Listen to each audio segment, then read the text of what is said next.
My name is Johnny, and this is not the story of how I lost everything. It's the story of how I remembered who I really am. My father was larger than life, not just in wealth, but in spirit. People didn't just follow him because he was successful.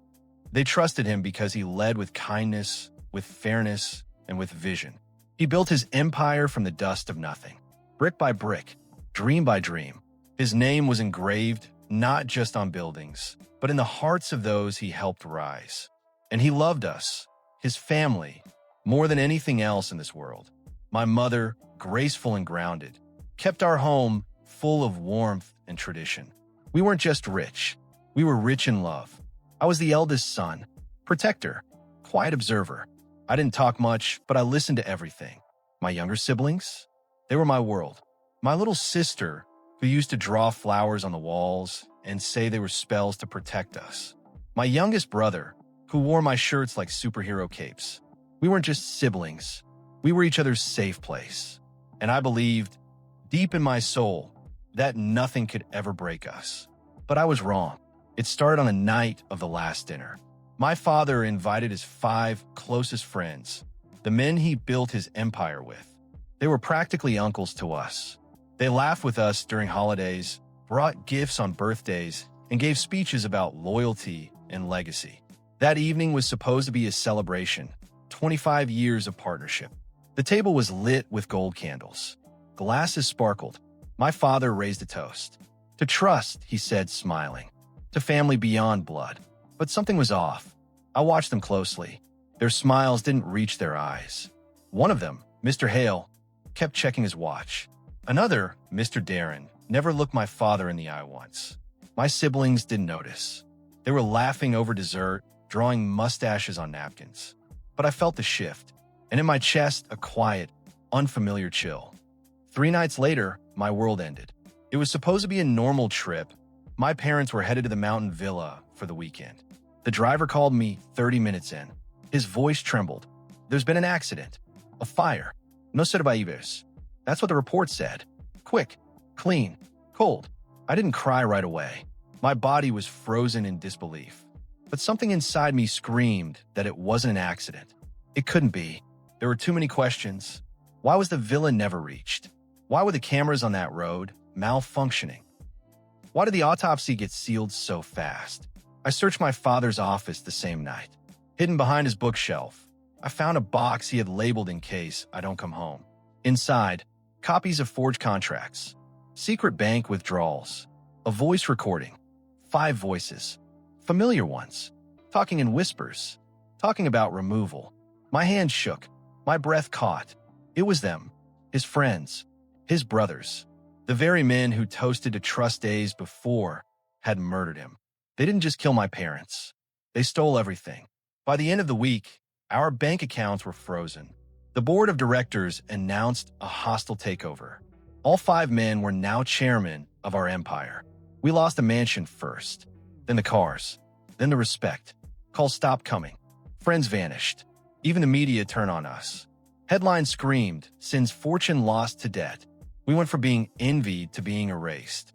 I remember my little sister asking me one night, "Johnny, did we do something wrong?" She was holding her stuffed bear like it could protect her. I didn't answer. I just hugged her tighter. We were sleeping on the floor of a rental flat by then. 1 bathroom, flickering lights, silence heavy like cement. But inside me, something had awoken. Not hate, not rage, resolve. At the funeral, the 5 traitors stood near the front, crocodile tears glistening in the sun. Cameras captured them pretending to mourn. I stood at the back, away from the crowd, watching my father's coffin disappear into the ground. My heart was a battlefield. I made a vow that day, not out loud, but deep inside, where my father's voice still lived. I will protect them. I will raise them. I will destroy every man who betrayed you. Not with bullets, but with justice. And when I'm done, they will know your name again. I stopped being a son that day. I became a guardian. While my siblings slept, I studied law, business, cybersecurity, self-defense. During the day, I worked jobs, anything to keep us going. But at night, I became someone else. Someone quiet, calculated, patient. The world saw us fall. but they didn't see me rise. Not yet. Revenge isn't loud. It doesn't scream or strike in daylight. Revenge, when done right, is quiet, cold, patient, like a storm that waits behind the hills before it swallows the land. I wasn't going to storm their gates with fists and fire. That's what they expected, a desperate boy too broken to think. But I was no longer a boy. I had something more powerful than rage. I had time, and time is the deadliest weapon. The first man on my list was the one who stole our hospital, a place my father built to serve the people, turned into a palace of profit. The man's name was Darren. He called himself a philanthropist on the news, but behind the scenes, he cut care to save cash and fired entire departments to hire his friend's sons. He didn't just steal a business. He stole lives. I studied medicine not to heal, but to infiltrate. It took me 2 years to reach his doorstep, not as an enemy, but as something far more dangerous, his family doctor. I still remember the first time I stepped into his mansion. Marble floors, gold-plated frames, a fountain in the shape of his initials. His wife greeted me with tired eyes. His children looked scared to speak, but he smiled like a snake in sunlight. "Dr. John, right?" he said, shaking my hand. "You're young." I smiled back. "So, are your arteries, Mr. Darren?" For now. That night, I explored the house under the excuse of getting to know the environment. I saw the old photos, the hidden cameras, the safe behind the bookshelf. But I wasn't here to rob him. I was here to unravel him. Slowly, delicately, from the inside. His daughter, Mira, was the key. She was sick, anxious, afraid of her own shadow. Over time, she trusted me. She asked me once, "Do good people ever win?" I looked at her and said, "Only if someone fights for them." As I treated her, I started planting seeds. Not lies, just truths, whispered gently. I showed her documents, old letters from her father to my father, swearing eternal loyalty, then receipts showing how he sold us out days later. I watched her faith crumble. In the background, I was recording everything. Hidden cameras in the study, microphones in the air vents. Phone calls, bribes, threats. The real man behind the mask. I didn't poison his body. I poisoned his legacy. And when I had enough, I released it all, one video at a time. So, untraceable. The media ate it up. Patients filed lawsuits. His board voted him out. A week later, he was found dead in his study. Overdose. They called it suicide, but I didn't need to pull the trigger. The truth was fatal enough. Next came Hale, the man who controlled the city's power, its tech, its lifeblood. The man who owned the wires beneath the streets and the darkness behind the walls. He had a private estate, locked, monitored, impossible to breach. But even the mightiest wall has cracks. He needed electricians. For months, I trained, got certified, and joined a contracting firm under a new identity. When the call finally came, I was ready. New system installation. Surveillance Hawaii. Address. Hale Heights. I walked through the gates, dressed in overalls, toolbox in hand, heart made of ice. Inside his home, I felt evil like a fog. His wife was silent. His son had bruises he tried to hide. His staff didn't speak unless spoken to. I worked long hours, not just on wires but on wounds. I planted micro cameras, triggered backups of deleted files, hacked into security logs. What I found turned my stomach. He was a tyrant, a predator, a man who used power not just in business, but in the most grotesque ways behind closed doors. One night, I stayed after hours. Alone in the control room, I watched the surveillance, real-time footage of him screaming, threatening, abusing. His son cowering, his wife sobbing quietly while setting the dinner table. I watched it all, and then I recorded it all. I leaked it through a private channel disguised as a whistleblower leak. The public's response was immediate. Protests, media firestorms, politicians demanding investigation. Within 72 hours, Hale was arrested on multiple charges: abuse, corruption, assault. He screamed on camera as they dragged him out of his mansion. "This is all lies. I built this city," but the city didn't care anymore. It was too busy watching the empire fall. And me? I stood in the shadows with my toolbox in hand, anonymous, silent, unseen. exactly where I needed to be. But the third enemy was different. He was subtle, a ghost in the system. He owned buildings, land, and pipelines beneath the city. On the surface, he was just a real estate mogul. But underneath, he laundered millions through shell companies and fake charities. He never stayed in one place for long. But his buildings? They were always leaking, always in need of repair. So I became a plumber. The first building I worked in was a luxury tower. I started small, fixing burst pipes, broken water heaters. But I watched. I mapped every inch of the infrastructure.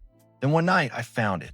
A hidden chamber beneath the main vault, unmarked in blueprints. Behind a rusted pipe was a panel. I cracked it open. Inside was a staircase. Cold, damp, reeking of money. Literally. I found cash, stacks of it. Bags, hidden beneath fake concrete, labeled with fake foundation names. I took photos, logged locations, traced transactions. I followed digital trails to children's charities that didn't exist, orphanages that were only paper fronts. I didn't just take the money. I rerouted it. Every dollar went to real orphanages, real shelters, real causes. The day he tried to withdraw funds, his account was empty. He went mad, screaming at banks, blaming his staff. He had no idea that the man who fixed his sink had also dismantled his empire. When the IRS raided his properties, I watched from across the street. And for the first time in years, I smiled. 3 down, 2 to go. Each face I brought down left a deeper mark on my soul. This wasn't fun. It wasn't glory. It was pain. Because with every step forward, I saw my father's face, his laugh, his trust, his dream. And I kept thinking, this is what they killed. Not just a man, but a legacy. And I was the last one left to honor it. This is where the emotional weight intensifies. Johnny's revenge mission hits its most painful test. A family member is kidnapped. He's wounded during a rescue. And he faces the darkest layer of his plan as he steps into the devil's den. I thought I was prepared for anything. Pain, loneliness, even death. But nothing, not even the years of training, planning, hiding, could prepare me for the sound I heard that night. It was the sound of my little brother crying through a voicemail. Muffled, scared. Johnny, please. I don't know where I am. Click. Silence. I dropped the phone. They took him. They took my baby brother. The one who used to fall asleep with his hand in mine during storms. The one who once asked me if Dad was now a star in the sky and if he could wave to him. Gone. And I knew exactly who had done it. One of the 5, the one I thought I had ruined already. The ghost from shadows. Turns out, some demons don't die. They wait. He wanted leverage. He knew I was behind the destruction. He wanted to make me choose. Family or revenge. And I did. Without blinking. Family. Always family. I traced the call through a burner tower east of the city. A shut-down factory. Security cameras long dead. No police. No help. No time. I broke in through a vent, metal cutting into my ribs as I crawled through darkness and filth. And when I found him, tied, bruised, afraid, I couldn't breathe. My knees gave out. He looked up at me, whispered, "I knew you'd come." That moment, it broke something in me. All the steel I had built around my heart melted. I wasn't a ghost. I wasn't a soldier. I was a big brother, and I had nearly failed him. But they were waiting. The moment I cut his ropes, I heard the click. A gun, then another, a dozen. I shielded my brother with my body. The first bullet ripped through my shoulder. The second grazed my ribs. I screamed through clenched teeth, forced myself up, forced him forward. "Run," I gasped. "Don't stop. Run." He didn't want to. He cried, but he listened. I bought him enough time. And somehow, I made it out too. Bloodied, barely breathing, but alive. Together. The next morning, I opened my eyes in our small apartment. Bandaged. Weak. My siblings surrounding me. We didn't speak. We just held each other. And for the first time in years, I cried. Not from pain. From fear. Because I had come this close to losing what little I had left. I knew now. I couldn't lose myself to revenge. I couldn't let darkness steal my soul like it did to them. This mission had to end. But not with blood. With truth. With fire. With justice. There was one final name on the list. The man above all others. The one who smiled at my father's funeral and shook my hand as if nothing had happened. He was called the Godfather, not just by those who feared him, but even in our own home long ago. He had been my father's mentor, a man we once loved like family. He had orchestrated it all, the betrayal, the deaths, the theft, and now I was going to dismantle his kingdom. From the inside, I got the job easily. Housekeeper, fake identity, background cleared. He never recognized me. Or maybe he did, but monsters love games. For weeks, I swept his floors, washed his dishes. I watched his real family, his broken, bitter children, his terrified wife, his servants who flinched when he raised his voice. I planted cameras, listened, studied, but more than that, I pulled strings, subtle ones. I'd leave papers in the wrong rooms, move things just slightly out of place, drop whispers, change schedules, misplace files. I didn't attack him with weapons. I made his family distrust him. His wife started asking questions. His daughter found out about the offshore accounts. His son discovered he wasn't in the will. The cracks grew. Day by day, I watched the house turn on itself. And one night, it finally collapsed. A family argument exploded into violence. The police arrived. Panic followed. Secrets spilled. And I disappeared, just like a shadow. He never saw me again. But his world fell without me needing to touch him. Because the strongest house rots from within. I walked home that night under the city lights, rain soaking through my hoodie, blood still stiff on my side. But I felt lighter, not victorious, not proud, but free. 3 years ago, I was a boy kneeling beside his father's grave. Now I was a man, not because I destroyed monsters, but because I protected my family. And because I remembered who I was before the fire. Still my father's son. For years, I lived behind masks. Doctor, electrician, plumber, shadow, son. Every identity I wore brought me closer to justice, but farther from peace. And when it was finally over, when every enemy had fallen from their throne, the world still didn't know the truth. They saw headlines, scandals, arrests, but they didn't see my father. They didn't see the man who built everything with his bare hands, only to be betrayed by those he loved most. And the world needed to know, not for vengeance, for memory, for truth. So I did something dangerous, something final. I sat down in a small rented room. One camera, one lamp, no disguise, no script, just my face, my voice, my story, and I recorded it all. I'm not a hero. I'm not a criminal. I'm just a son who watched his father be murdered, a brother who watched his family beg for bread after a kingdom was stolen. You know the men I'm talking about. You trusted them. The world praised them. But they were monsters in suits. I named names, dates, deals. I showed documents, videos, voice clips. The kind of proof that can't be denied. The kind that doesn't ask for justice. It demands it. And I ended with this. My father believed in mercy. I believed in pain. But now I just believe in the truth. And if you're watching this, you deserve to know it. Then I pressed upload, and I disappeared. The internet burned. Within hours, the video had millions of views. Hashtags trended. People demanded action. Well, I couldn't achieve in the dark. The light did in days. Investigations reopened. Court orders signed. Assets frozen. It was over. They were done. Except one. The last man. The godfather of the betrayal. The architect of the fall. He had escaped the system for decades. But now, his name was everywhere. One by one, his protectors abandoned him. Even his family left. I found him in the ruins of his mansion, alone. No varas, no servants. Just a bottle of whiskey in one hand and a gun in the other. He looked up when I walked in. He didn't flinch. "You came to kill me?" he asked. His voice was tired. No power left. Just smoke. "No," I said. "I came to end it." I lit the fire myself. Gasoline. A match. Each step through the halls, I remembered something.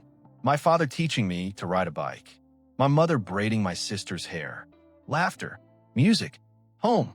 And then silence. Ashes. I walked out the front door as the flames rose. He followed. Silent. Broken. Watching everything burn. He looked at me one last time and said, "You ruined me." I stepped forward. Met his gaze. "No," I said. "You ruined yourself." I just held up the mirror, and I left him there, with his ghosts, with the fire, still breathing, still broken, still alone. That was mercy. We never went back to the mansion. We never needed to. We had each other. That was enough.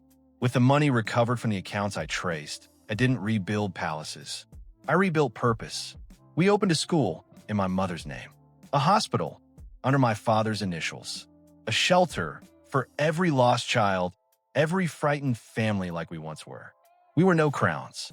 We held no press conferences, but every life we touched was a victory. And every time a child learned to write, every time a patient smiled in recovery, every time a girl found safety from the streets, I felt my father watching, proud, present, forever. And me, I still walk the city sometimes. Alone, hoodie up, hands in pockets. No camera, no name. People walk past me, never knowing the story I carry in my bones. And that's okay, because this story wasn't meant to make me famous. It was meant to make me whole. You could take a man's fortune. You can even take his life. But you can never take away his family's love. And no matter how many faces I've worn, I will always be one thing: my father's son.